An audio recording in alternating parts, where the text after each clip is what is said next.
We moved silently, taking my 2 sleeping dachshunds with me.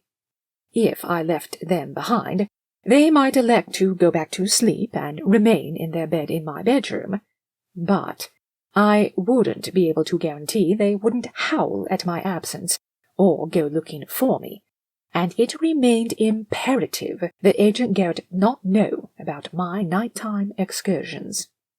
12 decks down, and almost at the bottom of the passenger part of the ship, we arrived at Team HQ. It was quiet inside, and lit by a single lamp above a computer desk loaded with additional equipment not normally found in a Deck 8 cabin. The man sitting in front of the computer desk turned his body to face us. "Good evening, madam."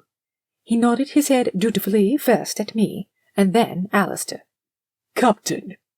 I went over to the desk and pulled him into a gentle hug, being careful not to touch his left arm and shoulder, where he suffered a bullet wound a few days ago. "Hello, Germaine. Anything to report?" Germaine shook his head. "No.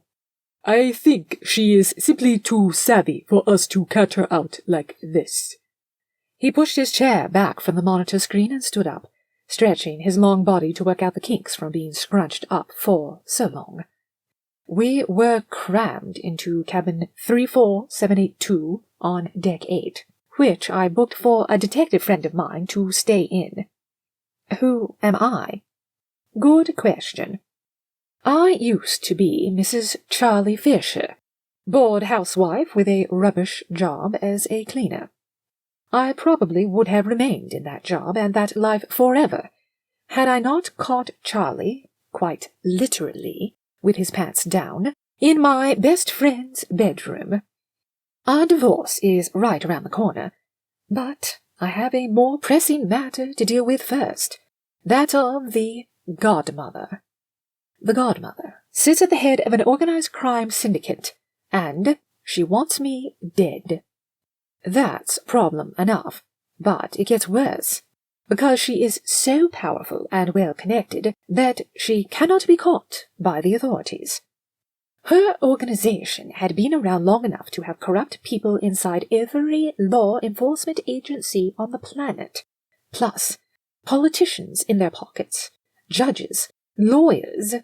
You get the picture. She can't buy everyone, of course, but since I don't know who might be on her payroll, trusting anyone is decidedly dodgy. That leaves me and my friends in a precarious position, and forced to try to work out a way to defeat her using just our own wit and resources.